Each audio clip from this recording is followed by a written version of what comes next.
Adventures of the Saint, starring Vincent Price. The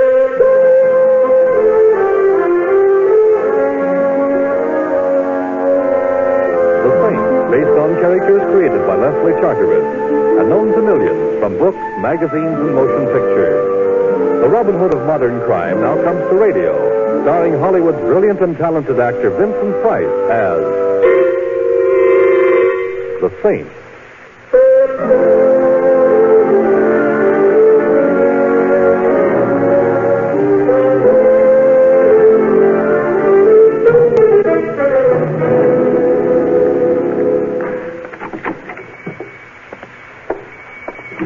And welcome to the Bachelor's Friend. I beg your pardon? I said welcome to the Bachelor's Friend. Oh, well, I'm sure you'd make a very nice bachelor's friend, but all I had in mind was a loaf of bread.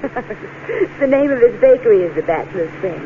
It was Mr. Vanderpoor's idea. With a name like that, I suppose he was fated to be whimsical. However, what is it, if I said anything? What's your name? Simon Templer, but is anything wrong? No. That car that just stopped outside. There's nothing wrong, honest. Here. Oh, what's that? Your cake. My cake, but I wanted a loaf of bread. Well, you love that cake. It's just like the kind your mother used to bake. My mother used to bake terrible cakes. Battleships used them for anchors. Hello, Peggy. Hello, Mr. Gregg. Martin, say hello to Peggy. Sure, Mr. Gregg. Hello, Peggy. Hello. Your customer is leaving, Peggy. Oh, yes.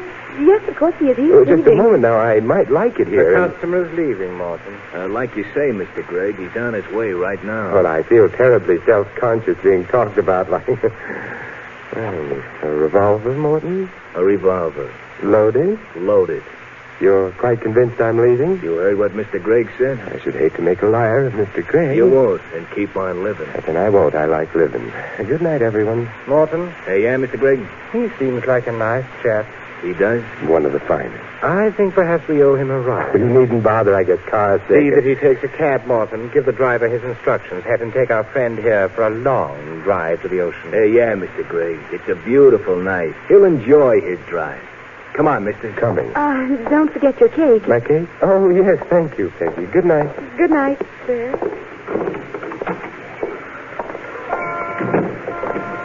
Mister. Yes?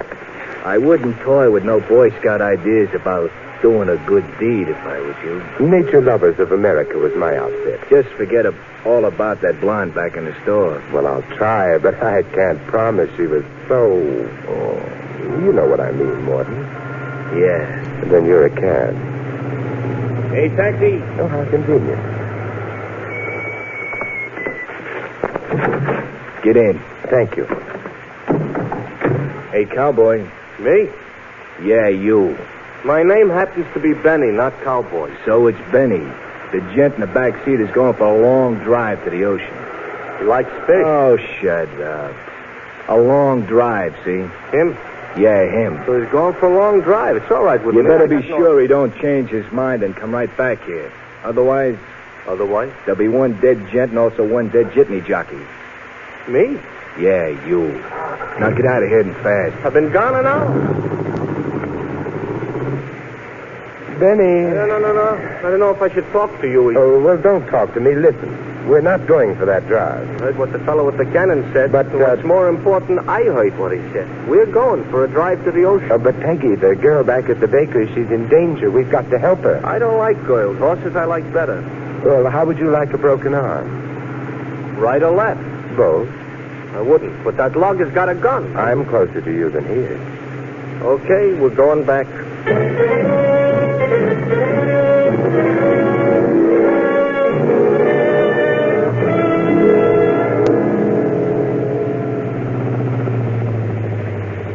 The bachelor's friend. And me a married man. Hey, the joint's down. Yes, and we've been gone only a few minutes. You better come with me. Sure. What have I got to lose? Whoops, my life. The store's dark, all right, and the door's locked. Now, you see, everybody went home. We ought to go home, too. You're home. My wife don't like me. There's something wrong. I can't see a thing in fact. Maybe that was Peggy. Got a nice voice, but I think she was off key. There may be another entrance. Backfiring. That's all. Backfiring. The bread is backfiring. There are people inside. We've got to get in. Me, I think a nice long drive to the ocean would be nice. Hey, what are you dragging the handkerchief out for? You going to sneeze? No, I'm going to wrap it around my fist and smash the glass next door. Must be a law against that. And I've just repealed it now to reach in and... Yep. Still dark here. The back room, perhaps, huh? There's a light shining along the floor over there. Yeah, that's it then. Hey, wait a minute. Look, before you open that door, you been bulletproof lately? No. Joint's empty. It's a small room. Window probably overlooks an alley. Yeah, the alley's empty, too. You see, like I told you, everybody went bye-bye, and it's... Miss, what are you staring at? Behind this desk? Look for yourself, John. My name is Benny, and like I said... Oh, one of the little playmates, the lug. He got tired and lay down. No, you haven't looked closely enough, Benny. He's lying down all right, but not because he's tired. He's dead.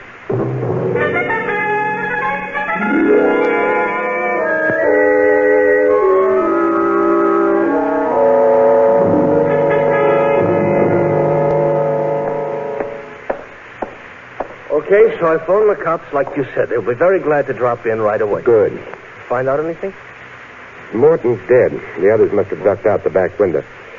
Well, there's nothing more to be discovered here, therefore... Wait a minute. Are you leaving?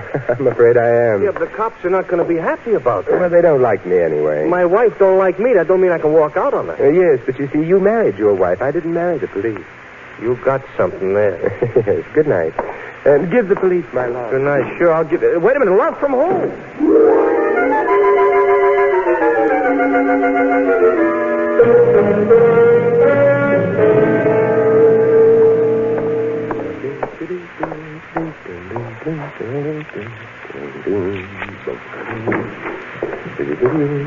Hello, Mr. Kemper. Well, of course, it may be an optical illusion. Hello, but Simon. all optics should have such illusions. Hello, Peggy. I'm here. Yes, so I noticed. Should you be here in my apartment? Why not? The explanation could lead to trouble. Frightened. Very warm for January, isn't it? Is it? Very warm for January. What brings you here? Well, it's a very nice apartment. No etchings, though. Who cares? Etchings? Peggy, how did you get in here? The janitor let me in. He did? Why? I told him I was your sister. I've already told him I'm an only child. Then he's probably very confused by me. No, he's merely having low thoughts. As a matter of fact, I might be having low thoughts, too. Except that I'm the high-minded type.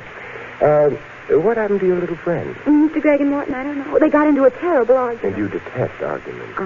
So I went out the back way and came right here. Well, you shouldn't have. You missed something. I did? Definitely. What did I miss, Simon? The end of the argument. Morton lost. Oh? The hard way. He was shot. Simon. Not by me. He was shot dead. Oh, I'm sorry about that. Why? Did you shoot him? Of course not, but you see, Mr. Gregg and Morton were fighting over me. Were they? You sound as if you don't believe me. Don't you think I'm worth fighting over? Yes, I do. Then why are you backing away from me? Well, we mustn't forget that we're brother and sister. Simon, that's silly. And besides, you might not be safe. Well, what does that mean? If Gregg and Morton were fighting over you, then obviously both of them believed you were worth fighting over. And at the moment, Morton is dead.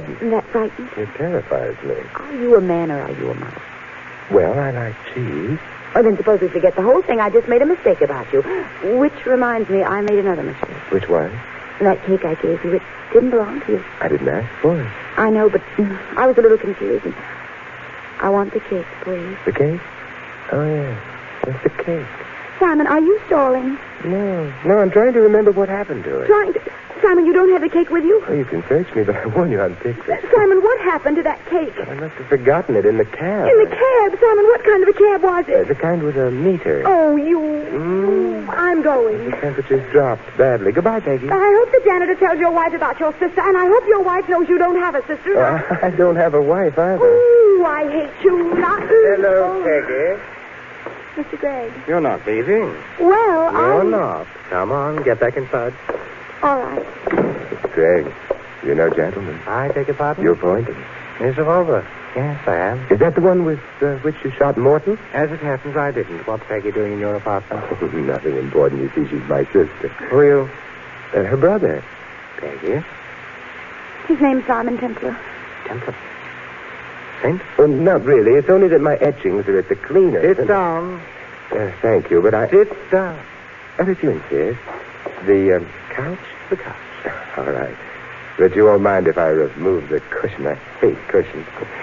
Therefore, have one on me. I'm so sorry the cushion hit you in the face. Perhaps I can do even better with this. Ooh. My hand hurts.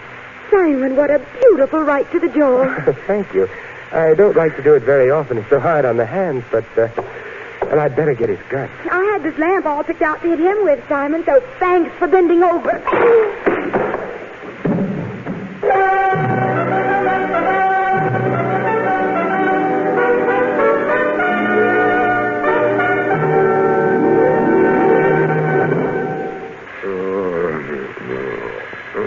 I'm dead. Oh, all right. Ooh, Simon, the two-headed boy. Meet Peggy and see John Hopkins. They was ringing, they was ringing, they was ringing. Stop it. Already got a ringing in my head, both my heads. So I came in because they was ringing. I know, and ringing. Nobody was answering, and nobody was answering. Neither of my heads were answering, that's true, but why did you come here in the first place? Well, I am the innocent. I wondered how long it would be before you identified yourself. Mr. Templar, you know me. Not in my present condition. You're the one who's telling me how you're an only child. Well, you started wondering about my sister. Yeah. I beg your pardon? Yeah. Well, I suppose that's true, too, but she's gone. Who? My sister. Never mind, Peggy. Is so? Is so. Oh. It's too bad. It's not so bad. No? Maybe, perhaps you'd better run along, and the next time she shows up, I'll introduce That you. is not why I am coming here. Pardon my digression, but why are you coming here? Why are you making bang-bang from this apartment?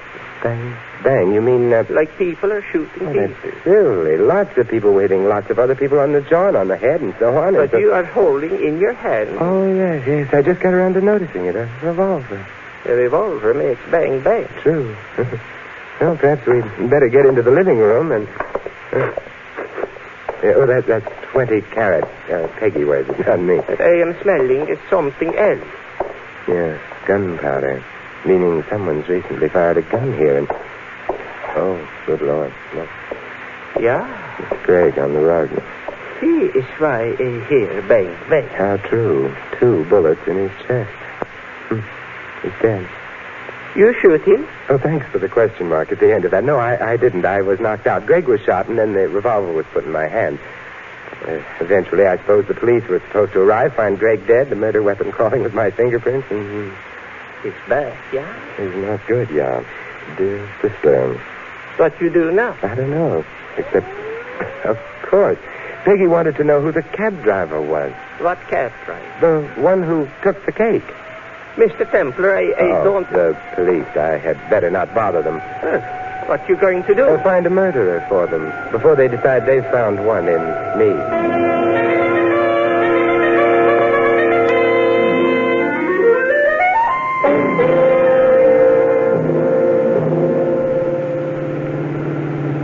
Well, here you are, Red Devil Cab Company. That's what you wanted, huh, Bub? That's what I wanted. Here you are. Don't buy any yachts. Oh, why should I? I already got one.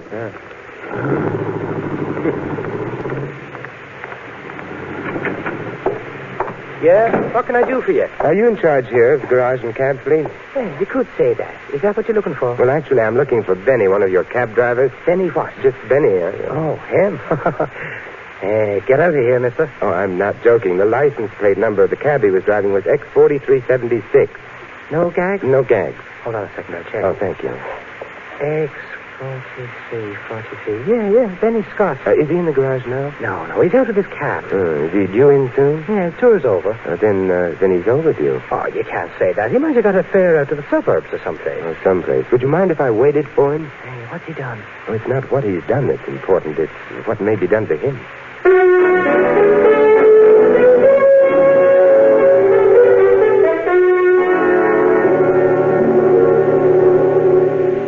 I've been here for more than an hour. Yeah, Benny isn't usually this late, but... Oh, excuse me. Red Devil Cab Company, Grogan speaking. What? One of our cabs is parked in front of your driveway. Well, lady, you just tell the driver to... Huh? No driver in it? lady, that's impossible.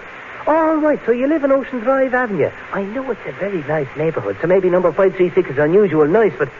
Lady, our drivers don't leave their cabs in front of driveways. It's a company rule. Good night. But how do you like that? Hey, maybe... Benny, yeah, I've already thought of that. 536 Ocean Drive Avenue. Well, I'll go right out there, but... Oh, Grogan, could you tell me where I might be able to get a cab?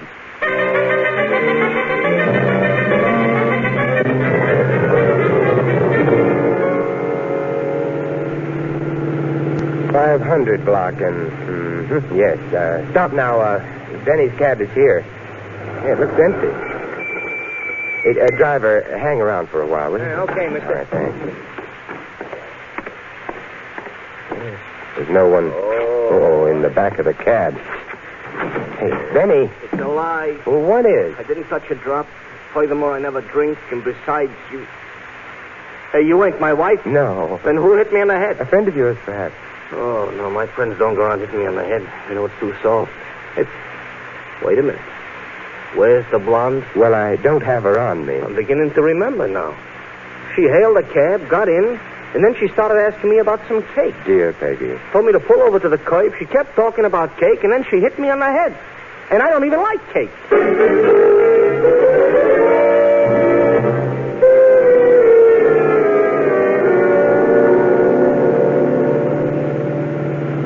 Mr. Templar, I don't get it. No, but Peggy did. Huh? I meant the cake. What's with the cake? Me, I'm strictly the rye bread type. And Peggy, remembering her figure... Oh, let us remember this for a while, is strictly a rye crisp type. Therefore... You're home. She didn't want the cake to eat. Why not?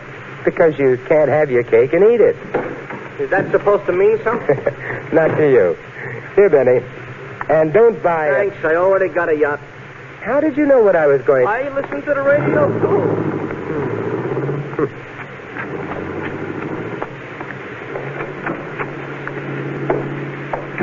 Good evening, Mr. Templar. What? Oh, well, do you spend much of your time lurking in vestibules? Loads. I'm crazy about vestibules. Well, that's nice. I'll lead you to this one. Just a moment. That's not my elbow in your ribs. Now, don't tell me. Let me guess. It's your tibia maxima? It's a revolver. It makes a loud noise, and it fires bullets. Oh? You wouldn't be happy if I shot you. Neither would I. Well, why not take the gun out of my ribs and make us both delirious with joy? I shall, as soon as I have my cake. Your cake? I am Hector Vanderpoor. Hector... Oh, the owner of the Bachelor's Friend Bakery. How cunning of you to remember. Well, I don't have your cake. You might be fibbing. I never fib. It's not cricket. Neither is murder. But I shall murder you unless... in your apartment, if you please. Oh, of course.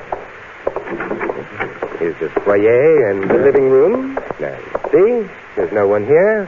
Where are they? Who? We're being very naive, aren't we? The diamonds, my friend. The diamond. The lovely white diamonds dear Peggy gave you. Dear Peggy must have forgotten. Oh, no. She gave you the cake. So she did? The diamonds, I'm pretending you don't know, were in that cake. But why? Do diamonds make a cake taste better? Where are they? You're rapidly losing your whimsy, you know. Why are you so interested? I arranged their theft, my good man, at great inconvenience to myself and with considerable effort. I don't intend to give them up. Well, how did they get into that cake? Peggy. It would appear she decided to double-cross me. Therefore, she hid the diamonds in the cake and slipped the cake to you right under Greg's and Morton's nose. They each had a nose to themselves. I find I'm tiring of wit. I'm beginning not to be amused. Nor amusing. Therefore, you will either hand over the diamonds at once Or else? die. But I... Get over to the side, Templar, near the window. Well, I've already seen the Get over. view. Well, if you insist. That gets you out of the way. Now, then. You're heading for my bedroom. No, only the door. Oh, Dear Peggy, won't you please join us? well, I was only... She was only being a sister to me. Simon, I came back because of him, and I'm afraid I don't... You're here because you're obviously working with Templar. Well, that's nice work if I can get it, but... Greg and Morton are both dead. I shall miss them, Peggy. Well, I had nothing to do with... I shall miss them, but I won't miss you. Where are the diamonds? I don't know. You have perhaps a few seconds left of life. All right, I'll give them to you.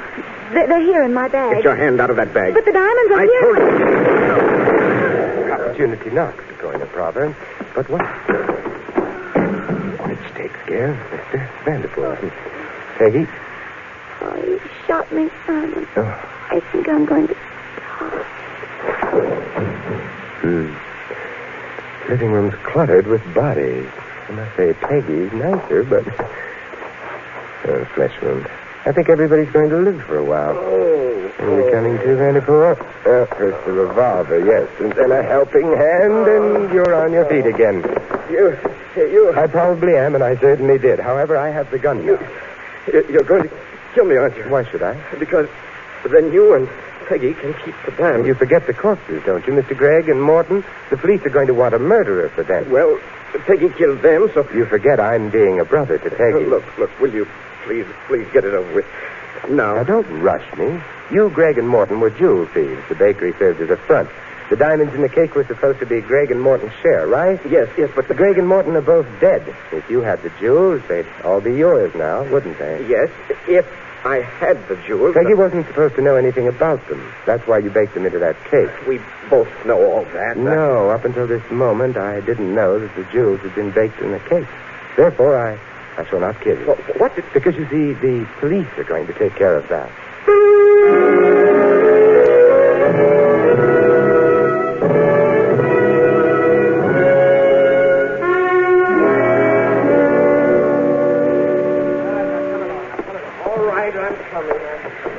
Well, there go the police and Mr. Vanderpool. But, Simon, I just don't... Oh, Peggy, you're adorable. You're a liar, and I don't mind explaining. Vanderpool killed Gregg and Morton. How did I know? Now you're supposed to say yes, Simon. How did you know? Yes, Simon, how did you know? And I'm glad you asked me. I knew because Vanderpool showed up at this apartment. Now, how did he know about it? Gregg and Morton had followed you from the bakery. You knew about it because I told you my name. Yes. But Vanderpool had no way of knowing unless secretly he was at the bakery at the time of Morton's death and here when Gregg was killed. Oh, and his motive was to keep all the jewels to himself. True. You know, I'm hungry. Would you mind getting that cake now? But where'd you hide it? In the bread box in the kitchen? Yes. Thank you, my love. You know, you may be under the impression that you're a crook, but you're not. Huh? Vanderpool knew, if you remember, that the jewels weren't in your bag before you opened it. How? Simple. He knew you didn't have the jewels. How did he know that? Simple again.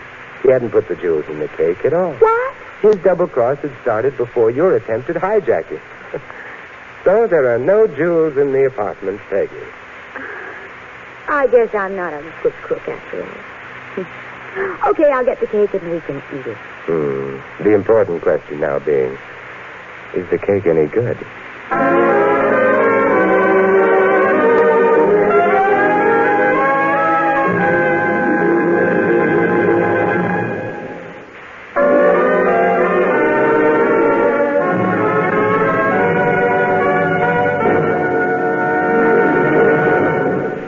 And now here is our star, Vincent Price. Ladies and gentlemen, our friend Peggy might have done better had she chosen her friends more carefully. As a matter of fact, she might have chosen her cake more carefully, too, had she heeded the words of Margaret E. Sangster, who said, "Oh, cakes and friends we should choose with care. Not always the finest cake that's there is the best to eat, and the plainest friend is sometimes the finest one in the end." This is Vincent Price inviting you to join us again next week at this same time for another exciting adventure of the Saint. Good night.